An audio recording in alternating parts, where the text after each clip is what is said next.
જય શ્રી કૃષ્ણ.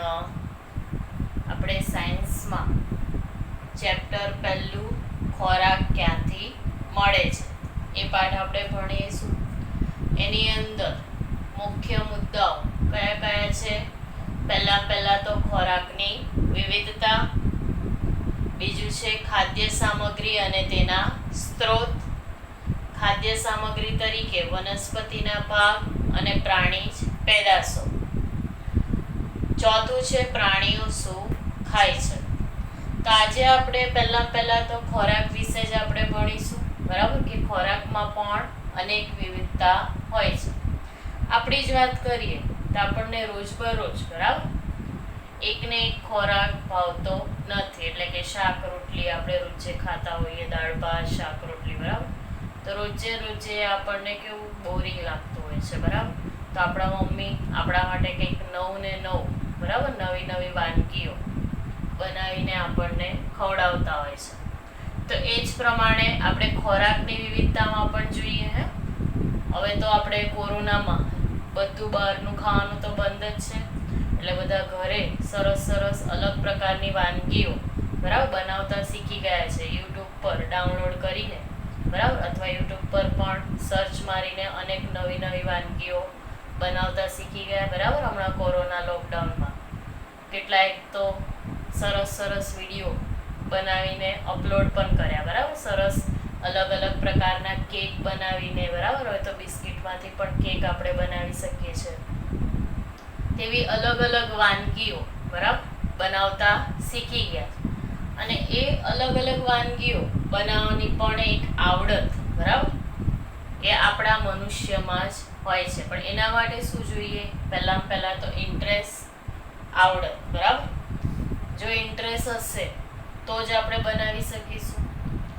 ઇન્ટરેસ્ટ આવી ગયો એના માટે પછી જે આપણે વસ્તુ બનાવીએ છીએ એની કેટલીક સામગ્રી, બરાબર, એના વગર તો આપણું કશું બને નહીં, બરાબર. કંઈ પણ વસ્તુ આપણે બનાવી હશે તો એના માટે આપણે ઇન્ગ્રીડિયન્ટ્સ, બરાબર, એટલે કે આપણી પૂરતા પ્રમાણમાં સામગ્રી એ તો મેઇન છે, બરાબર. એ હશે તો જ આપણે જે બનાવવા માંગીએ છીએ, ધારો કે આપણે ઉદાહરણ તરીકે લઈ લઈએ છીએ ચાઇનીઝ, બરાબર. તો ચાઇનીઝ માટે આપણે બધા કાચા શાકભાજી, બરાબર, એની અંદર કેબેજ એ તો મેઇન છે, ગાજર, એ બધી વસ્તુઓ તો જોઈએ જ, બરાબર. નૂડલ્સ માટે મેદો, બરાબર.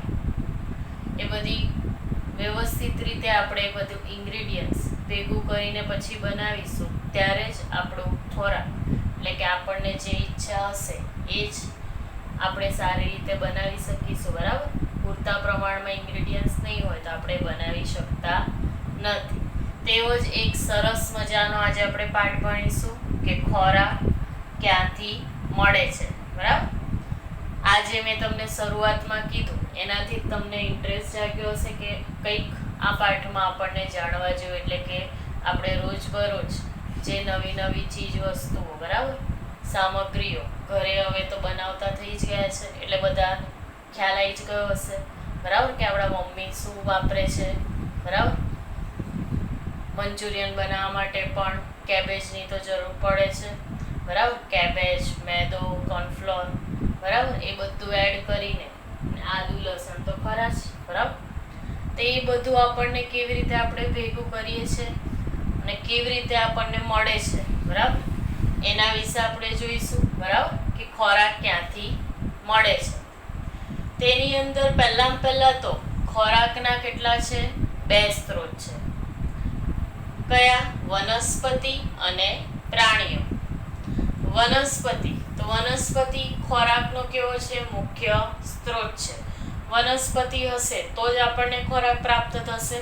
પણ વનસ્પતિ ઉગાડવા પાછળ પણ મનુષ્યનો જ હાથ છે અને બીજો કુદરતનો, બરાબર. સૂર્યપ્રકાશની હાજરી મેઇન છે, બરાબર. પ્રકાશ સંશ્લેષણની ક્રિયા એ હશે તો જ આપણો પાક સરસ રીતે વૃદ્ધિ અને વિકાસ પામશે.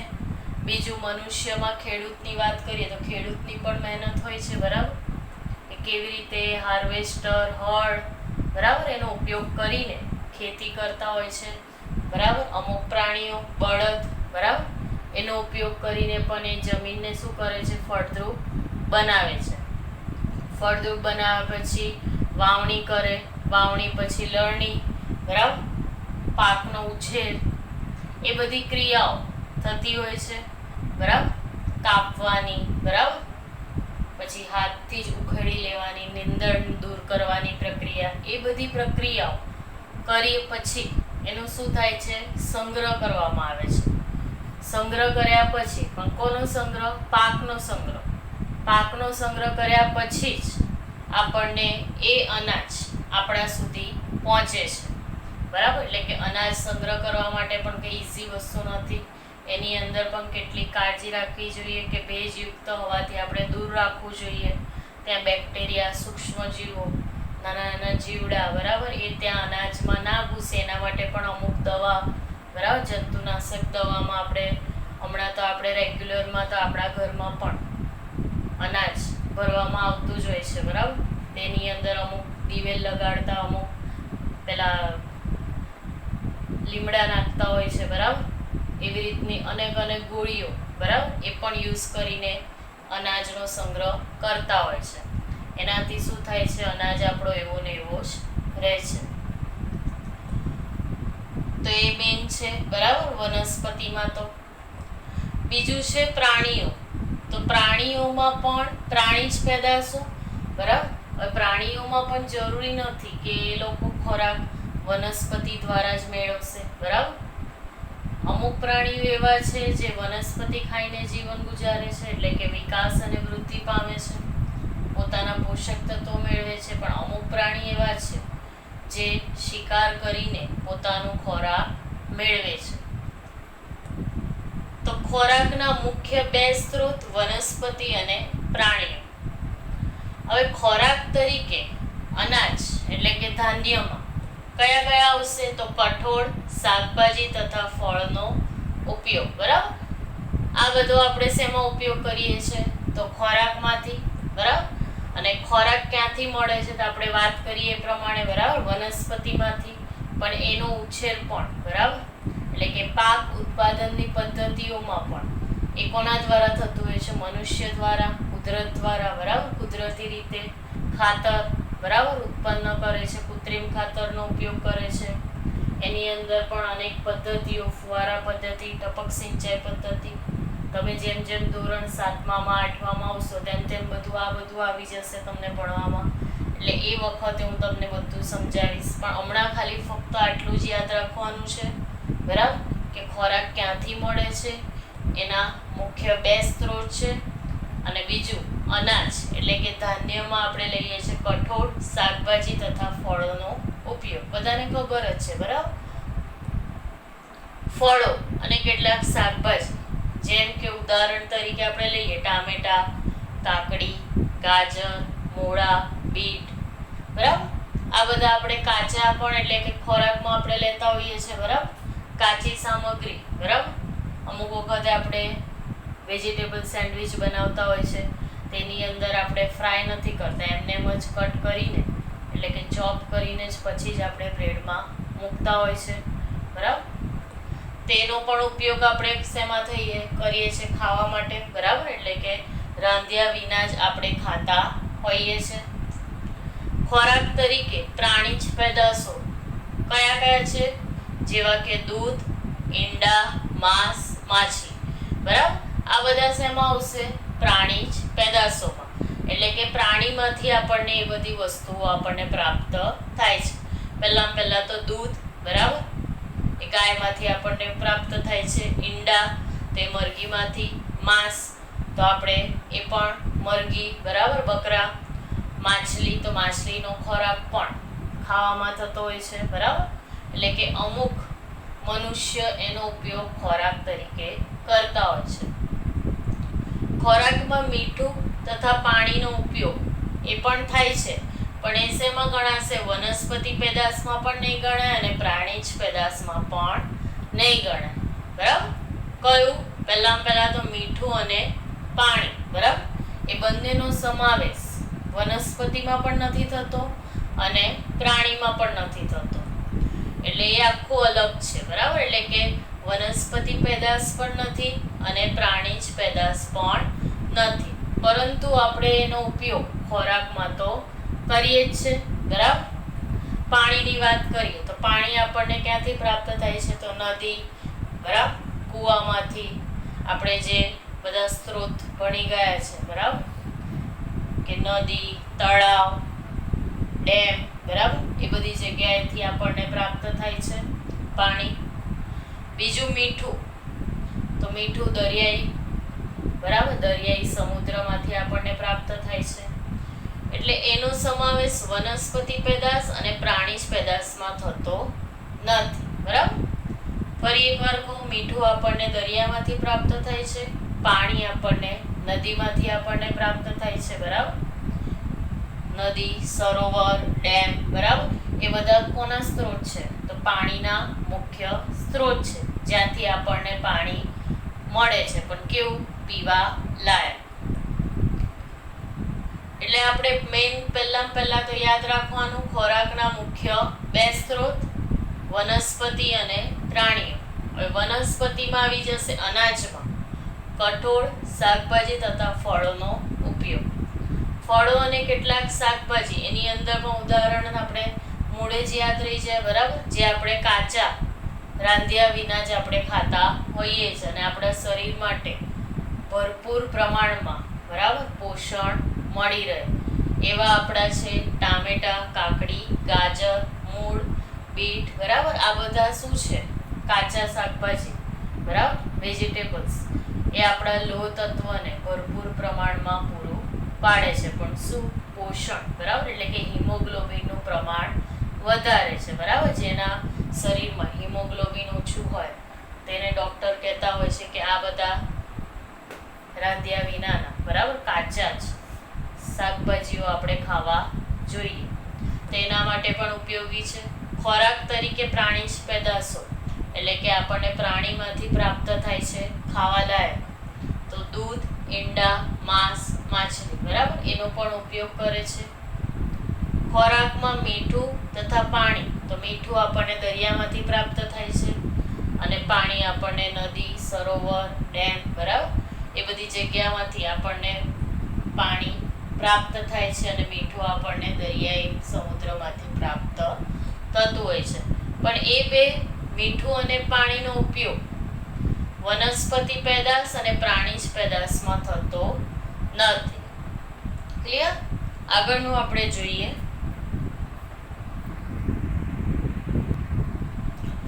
ખોરાકનો સંગ્રહ, બરાબર, એટલે કે ખોરાકનો સંગ્રહ છે આપણે વાત કરીએ એ પ્રમાણે, બરાબર, કે આપણા ઘરમાં પણ આપણે ખોરાકનો સંગ્રહ કરતા હોય છે, બરાબર.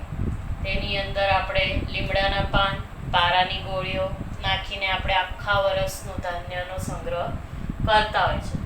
ધાન્યનો સંગ્રહ હશે તો જ આપણે અલગ અલગ પ્રકારની વાનગીઓ બનાવી શકીશું. એટલે આપણે ખોરાક રાંધીને ખાઈએ ત્યારે ખોરાક રાંધીને તેમાંથી વિવિધ વાનગીઓ આપણે બનાવી શકીએ છીએ. જેમ કે ઉદાહરણ તરીકે તમને કહું, ઘઉંના લોટમાંથી આપણે શું બનાવી શકીએ છીએ? રોટલી, ભાખરી, પૂરી, લાડવા, શીરો, બરાબર, આ પ્રકારની આપણે વાનગી બનાવી શકીએ. લાપસી પણ આપણે બનાવી શકીએ છીએ, બરાબર. એટલે ટૂંકમાં આપણે ઘઉંનો ઉપયોગ કેવી રીતે કરતા હોય છે, હવે તમારી ભાષામાં હું કહું તમને ઇઝીલી સમજાવવા માટે, તો પહેલા તો ઘઉંમાંથી આપણે, એટલે કે ઘઉંના લોટમાંથી આપણે રોટલી બનાવીશું. રોટલીમાંથી પણ આપણે ફ્રેન્કી બનાવી શકીએ છીએ, બરાબર, ખાખરા, બરાબર.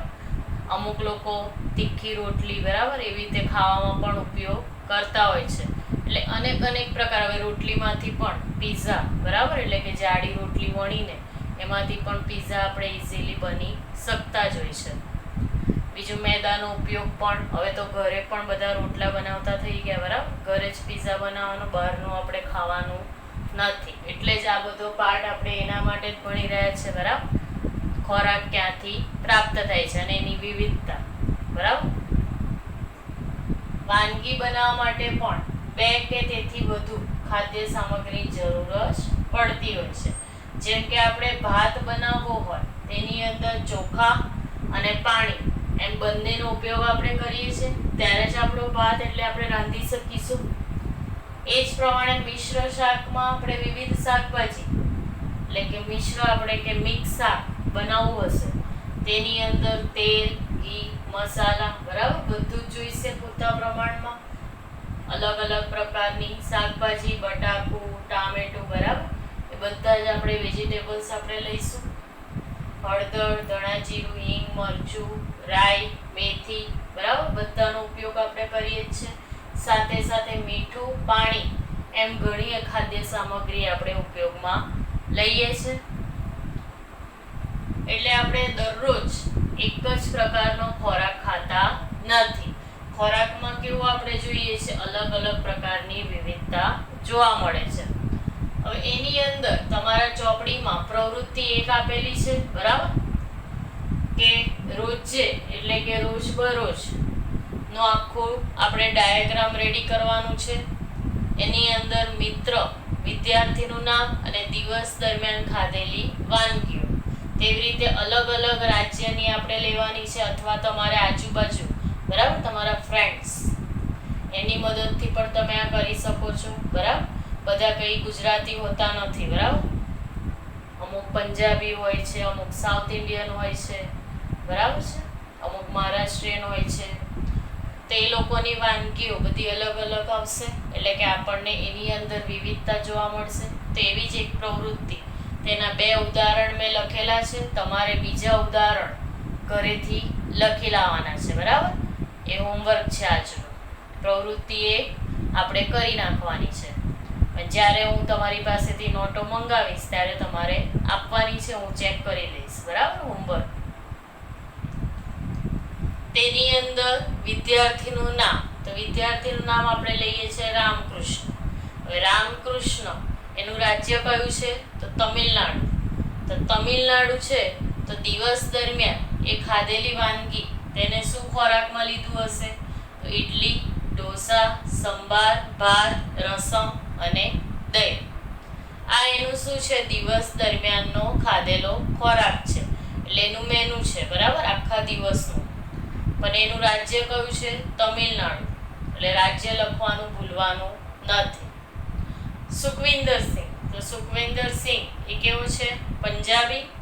તેને દિવસ દરમિયાન ખાધેલી વાનગીમાં એને લીધું છે પરોઠા, પંજાબી શાક, લસ્સી, પનીર ટિક્કા અને દાલ ફ્રાય બરાબર. મોઢામાં પાણી આવી ગયું હશે પણ આપણે ઘરે જ આ બધી વસ્તુઓ બનાવવાની છે અને ખાવાની છે બરાબર. તો આવી રીતે તમારે ઉદાહરણો એટલે કે તમારી જાતે જ હોમવર્કમાં કરવાનું રહેશે બરાબર. તમારી આજુબાજુ પણ કરી શકો છો તમે સર્વે કરીને બરાબર કે આ રીતનું તમે લોકોએ નામ લઈ લેવાના. આખા દિવસમાં શું ખાય છે બરાબર એના નામ સાથે લખી નાખવાના અથવા તમારા ઘરમાંથી જ તમે કરી શકો છો બરાબર. એવું જરૂરી નથી કે તમારે બહાર જ નામ લેવા જવું પડે, આપણે જાતે પણ લખી શકીએ છીએ બરાબર. જેમ કે આની અંદર પંજાબ છે બરાબર એટલે કે પંજાબી છે તો આ જ પ્રકારનું બરાબર. સાઉથ ઇન્ડિયન્સ હશે તો આ રીતનું ઇડલી, ઢોસા, સંભાર, ભાત બરાબર. ગુજરાતી હશે તો આપણે દાળ, ભાત, શાક, રોટલી બરાબર. એ પ્રમાણે આપણે જાતે પણ લખી શકીએ છીએ. ક્લિયર? આગળનું આપણે જોઈએ પ્રવૃત્તિ 2 જોઈએ આપણે. એની અંદર પૂછેલું છે વાનગીમાં રહેલ ખાદ્ય સામગ્રી.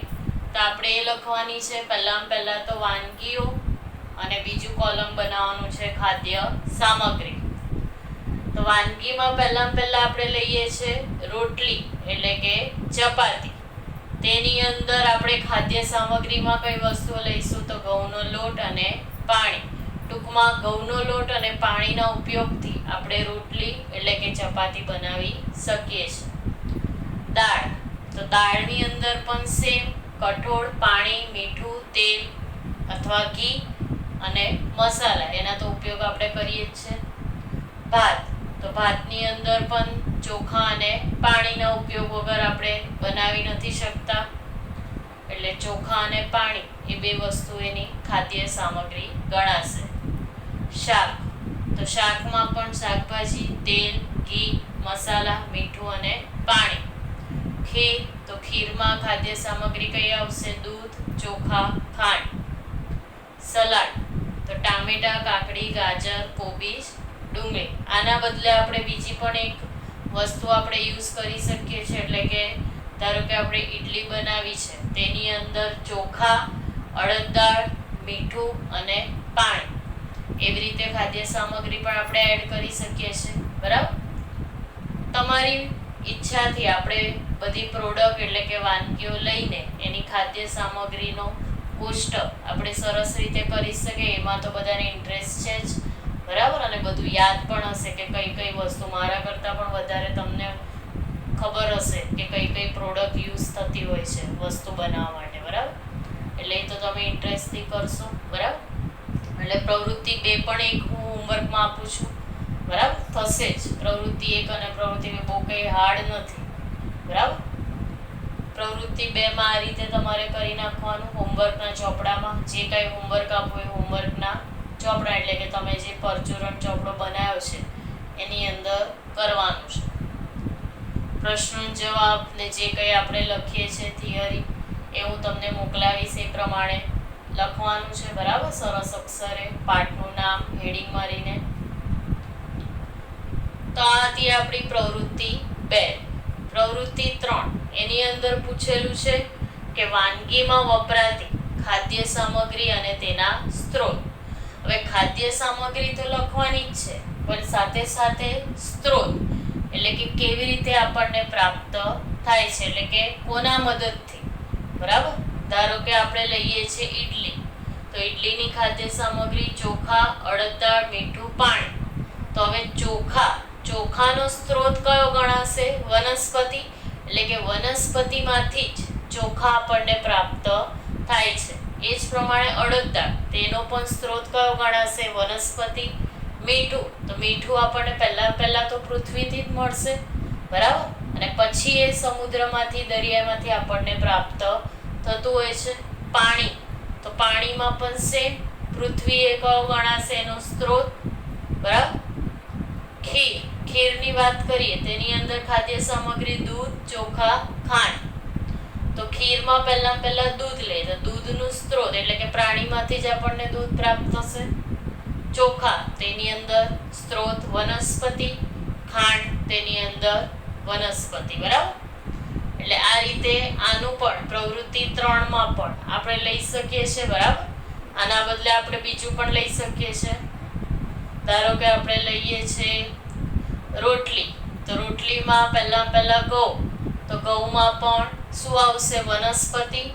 પાણી, તો પાણીમાં આવશે પૃથ્વી. બરાબર. એવી રીતે તમે અલગ અલગ ભાગમાં પણ તમે દર્શાવી શકો છો પ્રવૃત્તિ 3. બરાબર. એટલે કે એના ઘટકો, એક પ્રકારના ખાદ્ય સામગ્રી, એને આપણે શું કહીએ છીએ? વાનગીઓના ઘટકો. અને વાનગીના સ્ત્રોત એટલે કે ખાદ્ય સામગ્રીના સ્ત્રોત, આ બધા જે આપણે લખ્યા એ ગણાશે. ક્લિયર? એટલે બીજા આપણે ખાદ્ય સામગ્રીના ઘટકો જોઈએ. આગળ આપણે જોઈએ છે બીજા ખાદ્ય સામગ્રી, સ્ત્રોત અને વાનગીઓ.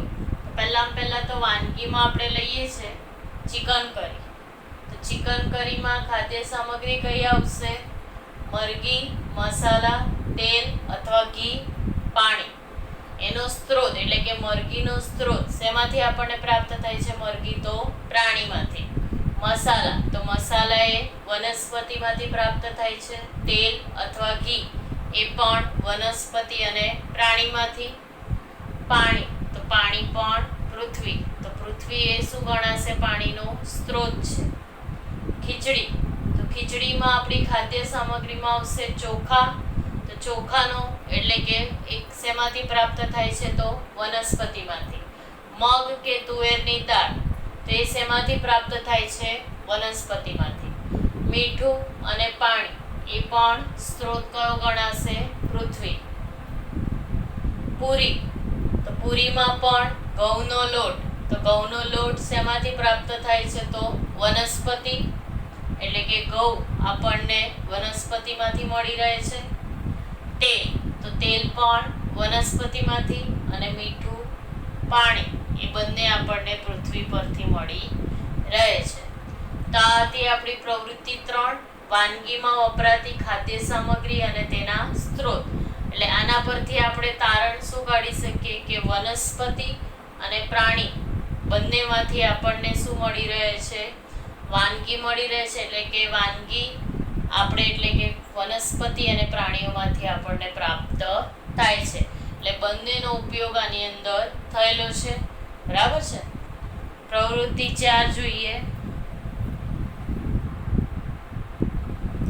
પ્રવૃત્તિ 4 એની અંદર ખોરાક તરીકે વનસ્પતિના ભાગ. તો 3 આપણે કોષ્ટક બનાવી દેવાના. મુખ્ય સ્ત્રોત તરીકે વનસ્પતિ હોય તેવા ખાદ્ય પદાર્થો, એટલે કે આપણે જે આગળની પ્રવૃત્તિ કરી એ જ પ્રમાણે આપણે નામ લખી દેવાનું. જેમ કે રીંગણનું શાક, ભાખરી, સલાડ, શીરો, પુલાવ, ઢોકળા.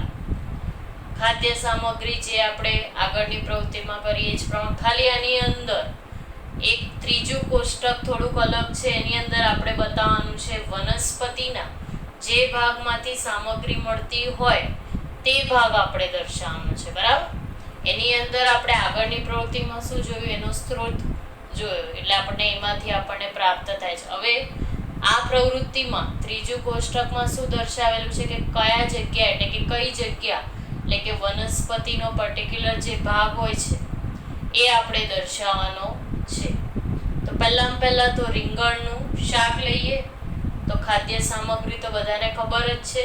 રીંગણા, મસાલા અને તેલ અથવા મરચું લઈ લઈએ. બરાબર. વનસ્પતિના ભાગમાંથી આપણે સામગ્રી એટલે કે જે ભાગમાંથી આપણને મળે છે એ આપણે લખીશું તો રીંગણા. તો રીંગણાનો કઈ વનસ્પતિ એટલે કે એનું આવશે ફળ. એટલે કે ફળ વાળા ભાગમાંથી આપણને રીંગણ મળે છે. એટલે કે વનસ્પતિ તો ઉગી નીકળે એને પછી ફળ આવે છે. એ ફળમાંથી આપણને મળે છે રીંગણ. મસાલા. તો મસાલામાં પણ સેમ. આપણે વનસ્પતિ આની અંદર નથી. વનસ્પતિનો પણ ભાગ આપણે દર્શાવવાનો છે. એટલે કે વનસ્પતિનો કયો ભાગ આવશે? એની અંદર પણ ફળ. તેલ. તો તેલ એ આપણને બીજમાંથી મળશે. બરાબર. તેલીબિયા બીજ આપણે ભણી ગયા છે 5મામાં, 4થામાં પર્યાવરણમાં. બરાબર. તે બધા બીજમાંથી આપણને તેલ પ્રાપ્ત થાય છે. બરાબર. એટલે કે મગફળીનું બીજ એની અંદર આપણને સિંગ તેલ મળી આવે છે. બરાબર. એટલે કે આપણે બીજ જ કહેવાશે. બરાબર. ભાખરી. તો ભાખરીમાં ખાદ્ય સામગ્રી ઘઉંનો લોટ તે પણ આપણને વનસ્પતિના બીજમાંથી જ આપણને પ્રાપ્ત થાય છે. એટલે આપણે ઉલ્લેખ કરેલો છે બીજ. બીજ અથવા ફળ બેમાંથી એક આપણે લખી શકીએ છીએ. પણ એક શેમાં? ધાન્યમાં. બરાબર. એટલે કે ઘઉંના લોટમાં. સલાડ. તો સલાડમાં કાચા ખાઈ શકાય તેવા જ આપણે શાકભાજી યુઝ કરીએ છીએ. એની અંદર 3 આવશે. એક તો ફળ, મૂળ, પર્ણ. બરાબર. એમાં કાચા શાકભાજી તો ઘણા બધા છે. તો આપણને ફળમાંથી પણ મળી શકે, મૂળમાંથી પણ અને પર્ણમાંથી પણ. ક્લિયર? પર્ણમાં આપણે લીલા શાકભાજી લઈ શકીએ. મૂળમાં આપણે જમીનમાં. બરાબર. એટલે કે શક્કરિયા છે, મૂળા છે. બરાબર. એ બધા આપણે લઈ શકીએ છીએ. ફળમાં તો જે આપણે વનસ્પતિ પર જે ઉગી નીકળે છે, ટામેટું. બરાબર. એવા બધા. સલાડમાં આપણે યુઝ કરી શકીએ. શીરો. તો શીરોમાં આપણે લઈએ ઘઉંનો લોટ અને ખાંડ. તો ઘઉંનો લોટ એ આપણને બીજ અથવા ફળમાંથી મળશે. ખાંડ. તો ખાંડ આપણને પ્રકાંડમાંથી મળશે. બરાબર. કેમ કે શેરડી. બરાબર. શેરડીમાંથી જ આપણને મળે છે. શેરડી પહેલા તો વનસ્પતિથી ઉગશે. બરાબર. વનસ્પતિના પ્રકાંડમાંથી આપણે શેરડીમાંથી એટલે કે ખાંડ બને છે. એટલે આપણને પ્રકાંડનો ભાગ એ શું ઉપયોગમાં લે છે? ખાંડ બનાવવા માટે ઉપયોગમાં આવે છે. એટલે કે એની મહત્વનો જે ભાગ કયો ગણાશે? પ્રકાંડ. પુલાવ. પુલાવમાં આપણે ચોખા અને જુદા જુદા શાક. તો ચોખામાં તો સેમ બીજ આવશે અથવા ફળ. જુદા જુદા શાકમાં આપણે જે સલાડમાં વાત કરીએ એ જ પ્રમાણે મૂળ, ફળ, પર્ણ. ઢોકળા. તેમાં ચોખા અને ચણા, અડદનો લોટ તે બધું આપણને શેમાંથી મળશે? બીજ અને ફળમાંથી. મરચું, હળદર. તેમાં પણ મરચું આપણને ફળમાંથી, હળદર આપણને પ્રકાંડમાંથી. બરાબર, એટલે કે વનસ્પતિ પર અમુક અમુક જે પર્ણના જે ભાગ છે આપણે આગળના લેક્ચરમાં આપણે ભણીશું, બરાબર, કે કયા કયા ભાગ આવે છે. તેની અંદર ફળ અને પ્રકાંડ, બરાબર, એના દ્વારા આપણને મરચું અને હળદર પ્રાપ્ત થાય છે. બરાબર, બીજી વાર આપણે આ એક પ્રવૃત્તિ એ ટાઈમે પણ આપણે જોઈ લઈશું. બરાબર, જે આકૃતિ હું તમને બતાવીશ એના પ્રમાણે ફળ, પ્રકાંડ, બીજ કેવી રીતે વનસ્પતિ પર આવેલા હોય છે, પર્ણ પર આવેલા હોય છે, આપણને કેવી રીતે શાકભાજી, ફળો, બરાબર, પ્રાપ્ત થાય છે, તે બધું આપણે પ્રોસેસ જોઈશું.